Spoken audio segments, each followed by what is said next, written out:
پروردگار کے حضور دست بستہ دعا گو ہیں کہ میرے مالک میرے خالق مرحوم سید غازی عباس کاظمی کے تمام مرحومین کو جوار رحمت میں جگہ عطا فرما۔ دعا گو ہے میرے مالک میرے خالق اس فرش عزا پر موجود تمام علماء کرام تمام حاضرین کی، جتنے مرحومین اس دنیا سے رخصت ہو چکے ان کو جوار رحمت میں جگہ عطا فرما۔ پروردگار جو مؤمنین پریشان حال ہیں اور ہم سے اپنی پریشانیوں کا تذکرہ کرتے ہیں اور دعا کا کہتے ہیں، میرے مالک میرے خالق اس فرش عزا کے صدقے ان کی پریشانیوں کو دور فرما۔ میرے مالک میرے خالق جو مومنین بیمار ہیں، بے روزگار ہیں، محتاج ہیں، قید و بند کی صعوبتوں میں مبتلا ہیں، دنیاوی امتحانات میں اور آزمائشوں میں مبتلا ہیں، میرے مالک میرے خالق ان کی تمام پریشانیوں کو دور فرما۔ میرے مالک میرے خالق جو زائرین حضرت امام علی ابن موسیٰ رضا کی زیارت کے لیے تشریف لائے ہوئے ہیں، ان کی زیارت کو قبول و مقبول فرما۔ جو سید الشہداء کی زیارت کے لیے کربلا موجود ہیں، نجف اشرف موجود ہیں امیر المؤمنین کی بارگاہ میں، ان کی زیارت کو بھی قبول و مقبول فرما۔ جو زائرین سفر زیارتی میں ہیں ان کے سفر کو بے خطر فرما۔ تمام زائرین کو عافیت اور سلامتی کے ساتھ ان کے گھروں واپس پہنچا۔ میرے مالک میرے خالق وہ مؤمنین جو مقدس مقامات کی زیارات کے لیے تڑپ رہے ہیں، مادی مشکلات میں ہیں، مالی مشکلات میں ہیں، پریشانیوں میں گرفتار ہیں، میرے مالک انہیں مقدس مقامات کی زیارت کی سعادت نصیب فرما۔ میرے مالک میرے خالق وہ مومنین جو فرش عزا کو بچھانے کی خواہش رکھتے ہیں لیکن ان کے پاس وسائل نہیں ہیں، انہیں فرش عزا بچھانے کی سعادت نصیب فرما۔ میرے مالک میرے خالق حضرت صاحب العصر والزمان کے ظہور میں تعجیل فرما۔ تمام علماء فقہاء عرفاء شہداء جنہوں نے حضرت صاحب العصر والزمان کے ظہور کے لیے اپنا کردار ادا کیا اور اس دنیا سے رخصت ہو چکے، انہیں جوار صاحب العصر والزمان میں جگہ عطا فرما۔ پروردگار جو علماء فقہاء عرفاء شہداء اور وہ افراد بالخصوص جو مظلوم واقع ہوئے اور شہید زندہ ہیں، پروردگار ان تمام کو حضرت صاحب العصر والزمان کے لیے مزید خدمت کرنے کی توفیق عطا فرما۔ صاحب العصر والزمان کے اصحاب و انصار و آوان میں ہمارا شمار فرما۔ پروردگار اسی طرح فرش عزا کو بچھانے میں عزاداری کرنے میں سید الشہداء کے ساتھ اپنی عقیدت کے اظہار میں سید الشہداء کے ساتھ یکجہتی یکسوئی اختیار کرنے کی ہمیں سعادت نصیب فرما۔ استغفر اللہ ربی واتوب الیہ، اعوذ باللہ من الشیطان اللعین الرجیم، بسم اللہ الرحمن الرحیم، الحمد للہ رب العالمین، الصلاة والسلام علی اشرف الانبیاء والمرسلین وعلی آلہ الطیبین الطاہرین المعصومین الذین اذهب اللہ عنہم الرجس وطہرہم تطہیرا۔ اللہم صل علی محمد رب اشرح لي صدري ويسر لي أمري واحلل عقدة من لساني يفقهوا قولي أفوض أمري إلى الله إن الله بصير بالعباد. عن النبي صلى الله عليه وآله وسلم إن الحسين مصباح الهدى والسفينة النجاة. درود پڑھیں محمد والے. اللهم صل على محمد وآل محمد وعجل فرجه. عزیزان محترم، مصباح الہدی و سفینۃ النجات حضرت سید الشہداء علیہ آلاف التحیت و ثنا کے فرش عزا پر آپ سب موجود ہیں، اور موضوع گفتگو حسین ابن علی کی نجات، حسین ابن علی کی غریق کو نجات دینے اور سعادت پر فائز کرنے کے مراحل پر گفتگو ہو رہی ہے، اور بیان ہو رہا ہے کہ سید الشہداء ابی عبداللہ حسین علیہ السلام کے اس فرش عزا کے عرفان کو درک کیا جائے، کوشش کی جائے. اور بارہا ان مجالس عزا میں اب تک جو مطالب بیان ہو چکے ان میں تذکرہ ہو چکا کہ سید الشہداء کے عرفان عزا کو درک کرنے کے لیے انسان کو اپنی زبان کو اپنے اختیار میں لینا ہوگا. اگر انسان اپنی زبان پر کنٹرول نہیں رکھ سکتا تو فرش عزا کے ساتھ اس کی کوئی مناسبت باقی نہیں رہے گی. جو مطلب بھی انسان کی زبان پر آئے اسے زبان سے جاری کر دے، اس کا خیال نہ رکھے، اپنی زبان کو کنٹرول نہ کرے، اپنے کانوں کی حفاظت نہ کرے، اور ہر مطلب کو اپنے کانوں میں داخل ہونے کی اجازت دے. انسان اپنے نفس کی حفاظت نہ کرے، اپنے نفس کا مراقبہ نہ کرے، اور ہر طرح کی گفتگو کو، ہر طرح کی صحبت کو ان مجالس عزا کے ایام میں اختیار کرے، تو ایسے شخص نے حسین ابن علی سے مناسبت اپنی کھو دی ہے. فرش عزا کا عرفان اسے نصیب نہیں ہوگا. بیان ہوا کہ سید الشہداء علیہ آلاف التحیت و ثنا کا سفر ایک معنوی سفر ہے، کوئی دنیاوی سفر نہیں ہے.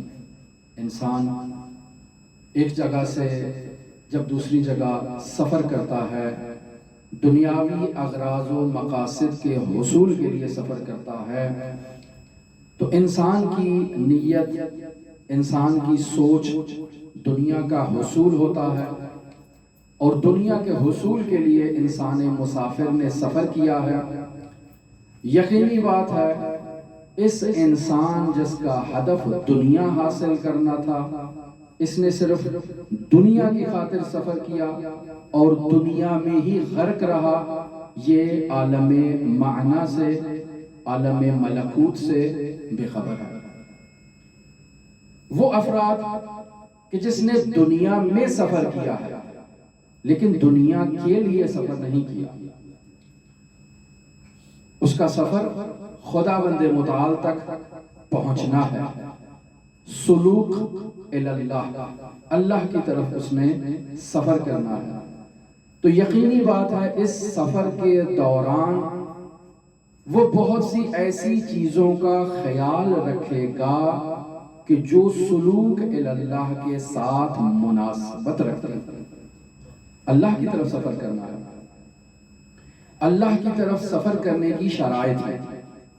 ہر حالت میں اللہ کی طرف سفر نہیں کیا جا سکتا. مسافر اللہ کو پاکیزہ ہونا ضروری ہے. اگر مسافر اللہ پاک نہیں ہے، یعنی اس نے طہارت ظاہری اختیار نہیں کی ہے، اس نے وضو نہیں کیا، اس نے غسل تھا اس پر واجب، اس نے غسل کو انجام نہیں دیا اور یوں ہی سفر میں نکل چکا ہے اور کہہ رہا ہے کہ میں اللہ کی طرف جا رہا ہوں، اللہ کی طرف سفر کر رہا ہوں، تو در واقع یہ انسان خود کو دھوکا دے رہا ہے۔ اللہ کی طرف سفر کرنے کا آغاز ہی پاکیزگی سے ہے اور طہارت سے ہے۔ طہارت ظاہری اختیار کرے اور پھر طہارت باطنی کو اپنائے۔ جس سواری پر سوار ہو رہا ہے وہ سواری چوری کی نہیں ہونی چاہیے، وہ سواری غصبی نہیں ہونی چاہیے، مال حلال سے خریدی ہوئی ہونی چاہیے۔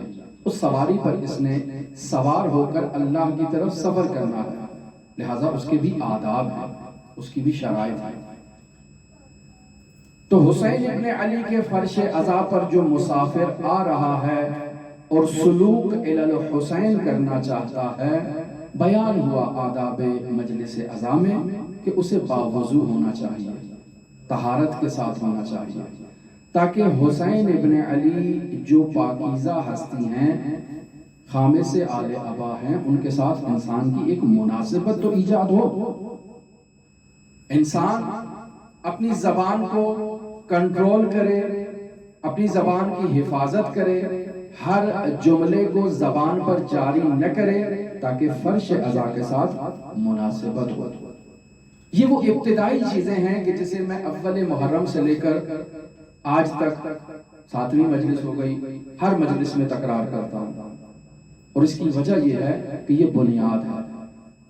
اگر ہماری بنیاد کمزور ہے، مضبوط اور مستحکم نہیں ہے تو ہمیں عرفان عزا نصیب نہیں ہوگا۔ یہ لازم ہے، یہ اٹل فیصلہ ہے۔ ہم نے حسین ابن علی کی طرف سفر کرنا ہے تو حسین ابن علی کے ساتھ مناسبت ایجاد کرنا سیکھنا ہوگا۔ اور بیان ہوا کہ یہ سفر عرفانی سفر ہے۔ اس فرش عزا پر جو شخص آتا ہے وہ اگر عرفان عزا کو درک کرنا چاہتا ہے، اگر درک نہیں کرے گا تو بھی عرفان عزا میں موجود ہے۔ بیان ہوا کہ وہ 4 مراحل جسے بیان کیا اور عرفان وہ ان 4 مراحل میں موجود ہے۔ امام خمینی رحمۃ اللہ علیہ نے جو مراحل ذکر کیے ہیں ان میں آخری مرحلہ صرف سلوک کا ہے، وہ کسی مرتبے پر نہیں پہنچتا ہے۔ وہ آتا ہے ہر روز مجلس عزا میں ہماری طرح شریک ہوتا ہے، عزاداری کرتا ہے، کھانا پکاتا ہے، فرش بچھاتا ہے، بینر اور کتیبے آویزاں کرتا ہے، سب کچھ کرتا ہے، لیکن اس کے وجود میں حسین ابن علی کی سنخیت اور مناسبت نہ ہونے کی وجہ سے اس کا حسین ابن علی سے رابطہ نہیں ہوتا۔ اور بیان ہوا کہ ان الحسین مصباح الہدی و سفینۃ النجات اس شخص کو بھی شامل ہوگا۔ اسے بھی حسین ابن علی نے اپنی نجات کی کشتی پر سوار کرنا ہے اور اسے منزل مقصود تک پہنچانا ہے۔ یہ اٹل فیصلہ ہے، لیکن یہ سب سے کمزور مرحلے پر موجود ہے۔ یہ دور سے حسین ابن علی کی نجات کی کشتی کو دیکھ رہا ہے، وہاں بڑھنے کی خواہش رکھتا ہے لیکن خود میں مناسبت ایجاد نہیں کرتا۔ خود میں حسین ابن علی کے ساتھ جو مناسبت کا ہونا ضروری ہے اسے ایجاد نہیں کرتا ہے، لہذا دور رہتا ہے، محروم رہتا ہے۔ لیکن وہ افراد جو پہلے کی سٹیج سے تعلق رکھتے ہیں وہ آتے ہیں، جیسے ہی ان کی توجہ حسین ابن علی کی طرف ہوتی ہے فوراً زار و قطار ہونا شروع کر دیتے ہیں اور ان کی آنکھوں سے سیلاب کا فوارہ جاری ہو جاتا ہے۔ توجہ کیجیے، کہیں بھی بینر آویزاں دیکھیں جہاں یا ابا عبداللہ لکھا ہو تو فوراً بے خود ہو جاتے ہیں۔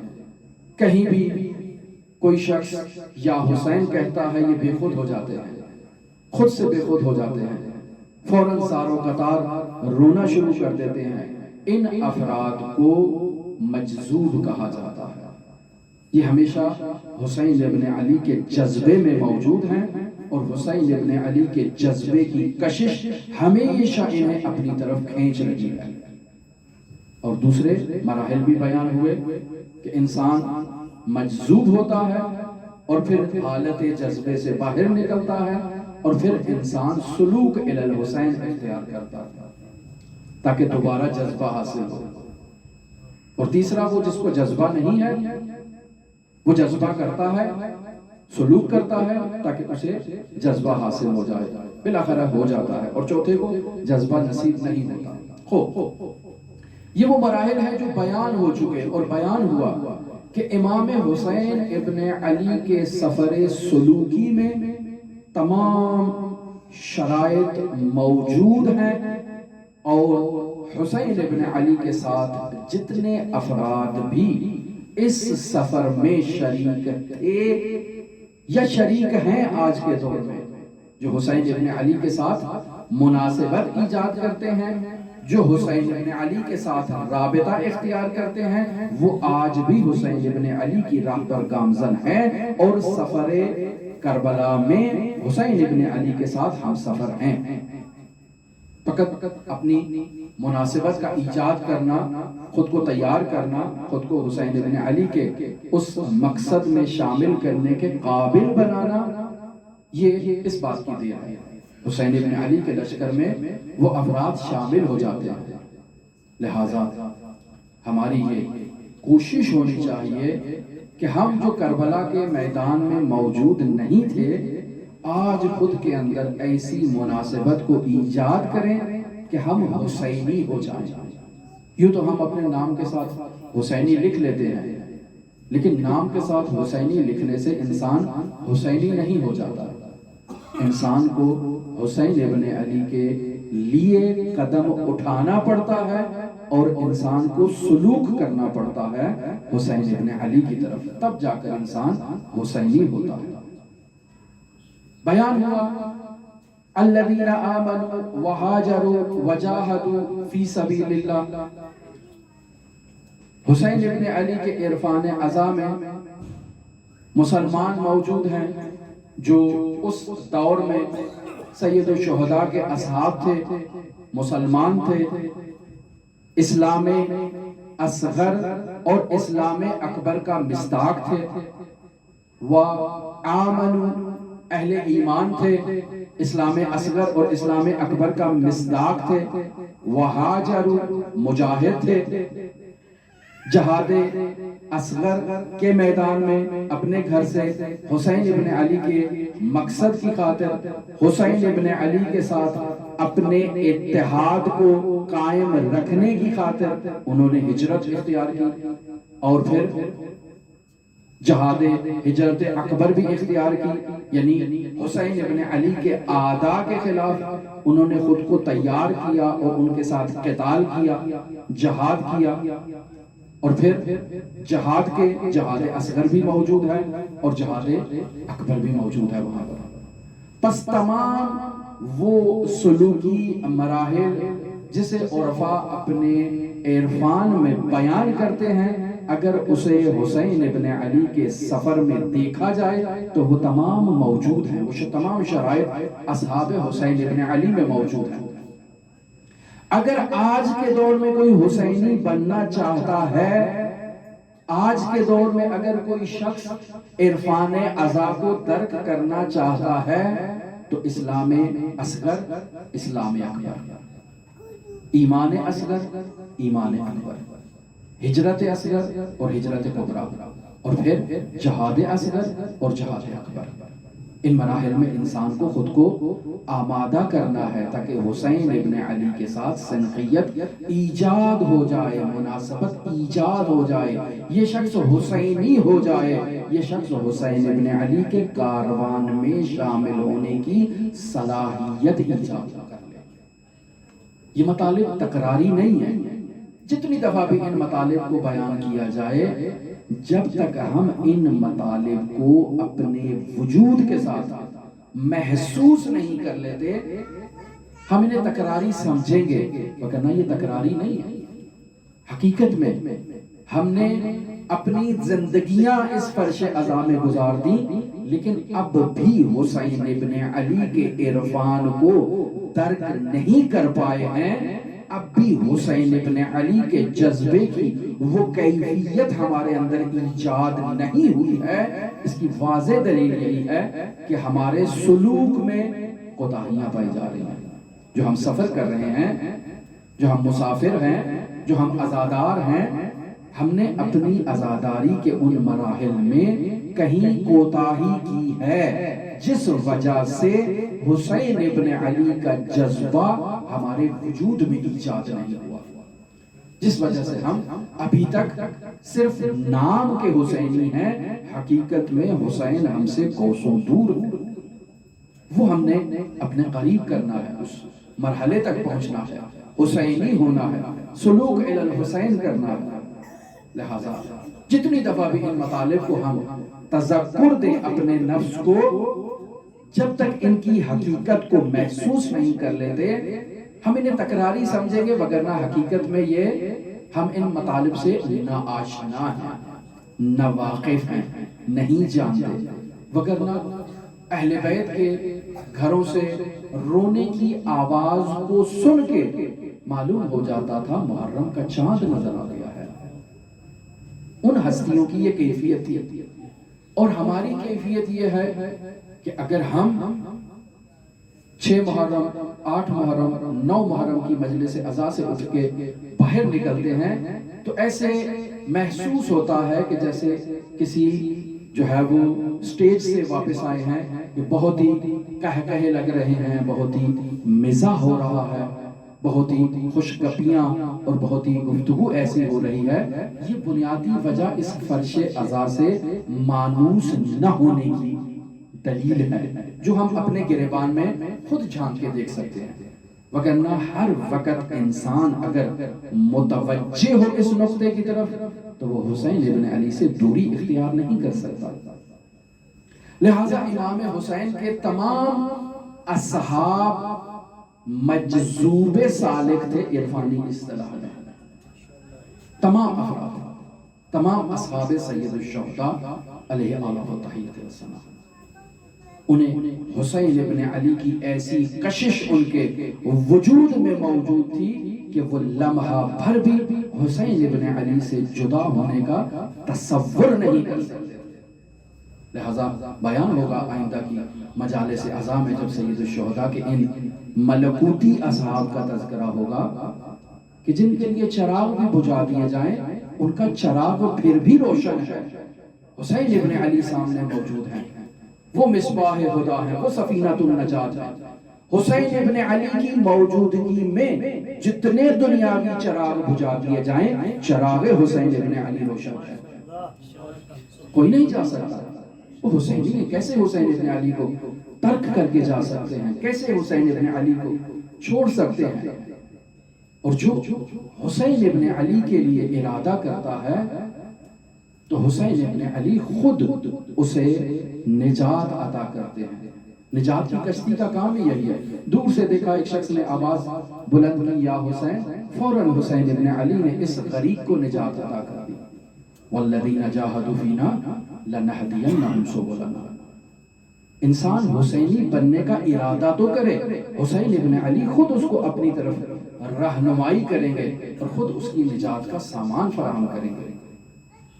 لہذا من کان باذلا مہجتہ، حسین ابن علی کے اصحاب کی یہ خصوصیت تھی کہ انہوں نے حسین ابن علی کے لیے اپنا خون جگر بہانے کی فیصلہ کیا اور حسین ابن علی کا ساتھ دیا، اور موقعا علی لقاء اللہ، اللہ سے ملاقات کی تڑپ ان کے وجود میں موجود تھی، محسوس کی جا سکتی تھی۔ جو حسین ابن علی کے اصحاب سے ملاقات کے لیے آتا تھا، امان نامہ لے کر آئے یا کسی بھی غرض سے حسین ابن علی کے کسی ساتھی سے اس کی ملاقات ہو جائے تو اس کے چہرے میں لقاء اللہ واضح نظر آتی تھی کہ یہ اللہ سے ملاقات کرنے والا شخص ہے، یہ لقاء اللہ کا ہے، یہ اللہ سے ملاقات کے لیے حسین ابن علی کے ساتھ ہے، اور حسین ابن علی کو لمحہ بھر کے لیے ترک کرنے کو تیار نہیں ہے۔ جتنے مرضی امان نامے لائے جائیں، جتنے مرضی وعدے وعید دیے جائیں، جتنا مرضی لالچ دیا جائے، یہ لمحہ بھر کے لیے حسین ابن علی کو چھوڑنے کے لیے تیار نہیں ہے. اس قدر مجذوب تھے حسین ابن علی کے لیے کہ اس حسین ابن علی کے سفر میں کشش حسین ابن علی اور جذبہ حسین ابن علی میں اپنا خون 1000 بار بہانے کے لیے تیار تھا. سوال، کیا ہماری ایسی کیفیت موجود ہے ہمارے وجود میں کہ ہمارے اندر ایسا جذبہ یہ مجالس ازا ایجاد کرتی ہیں کہ ہم بھی رات کو گھر میں جا کر کہیں کہ بھئی اگر 1000 بار ہمیں زندہ کیا جائے اور پھر اس انداز میں حسین ابن علی کی محبت میں ہمیں شہید کیا جائے، پھر زندہ کیا جائے، پھر ہمیں شہید کیا جائے، تو ہر بار حیات ملنے پر ہم حسین ابن علی پر اپنی جان کو نچھاور کریں گے. کیا ایسی کیفیت ہمارے وجود میں ہے؟ نہیں. کیوں نہیں ہے؟ چونکہ سنخیت نہیں ہے، چونکہ مناسبت نہیں ہے. ہم نے اس فرش ازا کے عرفان کو درک نہیں کیا ہے. مجلسیں کرواتے ہیں، پروگرام کرواتے ہیں، محافل ہوتی ہیں، سب کچھ ہوتا ہے. یہ ہماری اندرونی کیفیت ہے، کسی کی طرف اشارہ نہیں، ہماری اپنی اندرونی کیفیت ہے. ہر آدمی اپنے وجود میں جھانک کر حسین ابن علی کو تلاش کر سکتا ہے کہ میرے وجود میں کتنا حسین ابن علی موجود ہے، میں کس مقدار میں حسینی ہوں. انسان اپنے وجود میں، اپنے گریبان میں اگر داخل ہو تو اس چیز کو مشاہدہ کر سکتا ہے. اور حسین ابن علی کا سفر جو کربلا کی طرف تھا، تا بشریت اس دنیا میں موجود ہے، تا قیام قیامت حسین ابن علی کا سفر اپنے تمام عزاداروں کے لیے، اپنے تمام عقیدت مندوں کے لیے، اپنے تمام چاہنے والوں کے لیے، اپنے تمام شیعوں کے لیے جو حسین ابن علی کے شیعہ ہونے کا دعویٰ کرتے ہیں، تمام ان افراد کے لیے جو حریت اور آزادی کا نعرہ بلند کرتے ہیں، حسین ابن علی نے ان کے لیے عرفان کا دسترخوان بچھا رکھا ہے. لہذا ایک عزادار کو عرفان حسین ابن علی کو درک کرنے کے لیے کسی قاذب عرفان کی ضرورت نہیں ہے، کسی بناوٹی صوفی یا کسی بناوٹی مرشد کی اس کو ضرورت نہیں ہے. اس کا مرشد حسین ابن علی ہے، اس کا پیشوا حسین ابن علی ہے. ایسے جامع اصول حسین ابن علی نے بیان کر دیے ہیں کہ کوئی شخص بھی اگر حسینی بننا چاہتا ہے، ان اصولوں پر توجہ کر لے تو وہ حسینی ہو جائے گا. اگر برہان کی بات کی جائے، چونکہ برہان کے مراحل اب گزر چکے ہیں، اب انسان اس مرحلے پر آ چکا ہے. آج 7 محرم ہو چکی ہے. اب 7 محرم کو کیا فلسفے کی بات کی جائے، کیا برہان کی بات کی جائے، کیا علت و معلول کی بات کی جائے، کیا موٹی موٹی بحثیں کی جائیں حسین ابن علی کے لیے. اب تو عشق کا سبق شروع ہونا یہاں سے. اس سے پہلے تھے وہ برہان، وہ پہلے تھے مراحل کہ جنہیں انسان نے طے کرنا تھا. انسان اول محرم سے حسین ابن علی کے اس قیام کے اغراض و مقاصد کو بیان کرنا شروع کرے، مطالعہ کرنا شروع کرے، پڑھنا شروع کرے، تحقیق کرنا شروع کرے کہ حسین ابن علی نے مدینے سے جب اپنے سفر کا آغاز کیا تھا تو اس پہلے مرحلے سے عاشور کی رات تک حسین ابن علی نے کون سا پیغام دیا ہے. اس پیغام میں موجود فلسفے کو، اس پیغام میں موجود حکمت کو اور اس پیغام میں موجود عرفان ازا کو درک کرنے کا ٹائم یہ 7 محرم سے پہلے ہے. یہ پہلے انسان یہ کام کرے. اب یہاں سے آگے چلنا ہے عشق کے ساتھ. اس سے آگے انسان نے چلنا ہے محبت حسین ابن علی.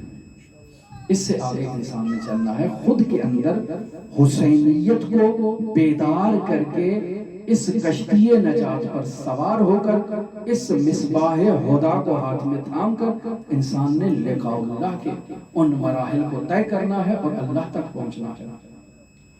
لہذا 2 چیزیں علماء بیان کرتے ہیں کہ اگر انسان نے عرفان ازا کو درک کرنا ہے تو اگر اسے متن کے عنوان سے درک کرنا چاہتا ہے مضمون کے اعتبار سے درک کرنا چاہتا ہے، نصاب تعلیم کے اعتبار سے درک کرنا چاہتا ہے، تو دیکھیں حسین ابن علی کے معارف کو، جو مدینے سے عاشور تک حسین ابن علی کی لسان اطہر سے جاری ہوئی، ان معارف پر توجہ کریں، ان میں موجود برہانوں کو تلاش کریں، ان میں موجود خدا شناسی کو اور لقاء اللہ کے مراحل کو طے کرنے کے جو مراحل حسین ابن علی نے وہاں بیان کیے ہیں، ان مراحل کو تلاش کریں۔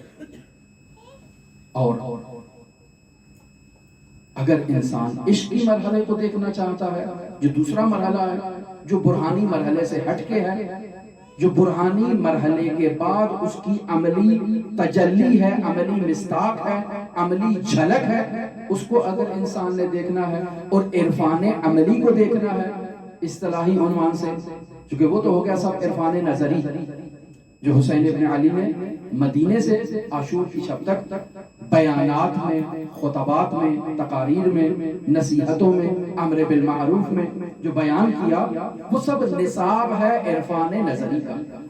لیکن اگر عرفان عملی کو دیکھنا ہے تو پھر دیکھیں ان ہستیوں نے کیا کیا کردار ادا کیا، ان ہستیوں نے کیسے کردار کا مظاہرہ کیا، اس کردار میں اس عرفان عملی کو تلاش کریں اور انسان اس انداز میں عارف بنے۔ یہ دونوں چیزیں موجود ہیں حسین ابن علی کے قیام میں۔ لہٰذا اگر بلند ترین عرفانی بعد کو متعارف کیا جائے امام حسین ابن علی کے عرفان نظری میں، تو کہتے ہیں جائیں جا کر دعائے عارفہ کی تلاوت کریں، جائیں جا کر دیکھیں کہ امام حسین علیہ السلام نے کیا معارف اس میں بیان کیے ہیں۔ فرماتے ہیں متا غبتا حتی تحتاج الی دلیل یدل علیک، تو کب غائب تھا کہ جو تجھے تلاش کرنے کے لیے ہمیں دلیلوں اور برہانوں کی ضرورت ہو۔ بس سلوک الی اللہ کے لیے انسان غائب کو دلیل کی ضرورت ہوتی ہے، انسان حاضر کو دلیل کی ضرورت نہیں ہے۔ اور اسی طرح سے پھر فرماتے ہیں عمیت عین لا ترا، اندھی ہے وہ آنکھ جو تجھے مشاہدہ نہیں کرتی۔ بس انسان کور، انسان اندھا، انسان نابینا ہے جو خدا کے لقاء سے اور خدا کے جمال کا مشاہدہ نہیں کر سکتا۔ فرش عزا پر یہی دو جملے تکرار کیے جا سکتے ہیں حسین ابن علی کے لیے۔ اندھا ہے وہ انسان جو حسین ابن علی کو نہیں دیکھتا، فرش عزا پہ آیا ہے اور حسین ابن علی سے دور ہے، فرش عزا پر آیا ہے اور اس کی توجہ کہیں ہے، موجود یہاں ہے، جسم یہاں ہے، جو جسم کا جثہ ہے 50 کلو کا 60 کلو کا وہ یہاں ہے، لیکن اس کی حقیقت کہیں اور ہے، وہ کسی اور محفلوں میں، منظروں میں، کسی اور مراحل میں سفر کر رہا ہے اور حسین ابن علی کے لیے حاضر نہیں ہے۔ تو بس یہ شخص غائب ہے نا، یہ تو دسترخوان بچھا ہوا ہے، یہاں سے اگر کسی شخص نے ملکوت اعلیٰ تک پرواز کرنا ہے تو یہ حسین ابن علی نے اس کے لیے یہ دسترخوان بچھایا ہے۔ اس عزادار کو فرش سے عرش تک ہدایت کرنا حسین ابن علی کا حسینی مشن ہے، مصباح خدا ہے، سفینۃ النجات ہے۔ وہ اسے راستہ دکھائے گا، وہ اسے نجات کی کشتی پر سوار کرے گا، لیکن شرط یہ ہے کہ یہ حاضر ہو۔ یہ غائب ہے تو اس کے غائب ہونے کی وجہ سے جو نقصان ہو رہا ہے وہ خود اس شخص کو ہے۔ لہذا انسان کی حقیقت اس کا جسم نہیں ہے، بیان ہو چکا، یہ جسم انسان کی حقیقت نہیں ہے، انسان کی حقیقت اس کا نفس ناطقہ ہے۔ یہ نفس ناطقہ مادی ہے؟ نہیں، مادی نہیں ہے، یہ نفس ناطقہ مجرد عن المادہ ہے۔ بتائیں پہ نفس ناطقہ کیا ہوتا ہے؟ کہتے ہیں نفس ناطقہ کے بارے میں، انسان کی حقیقت مجردہ کے بارے میں آپ کے سامنے عیون مسائل نفس علامہ حسن زادہ آمولی کی، جنہوں نے سب سے زیادہ معرفت نفس پر کام کیا، اگر اس تمام عیون مسائل نفس کو آپ کے سامنے تشریح بیان کرنا شروع کر دی جائے، انسان درک نہیں کر پائے گا۔ پھر کیا کریں؟ ہم نے اپنے نفس کو درک کرنا ہے۔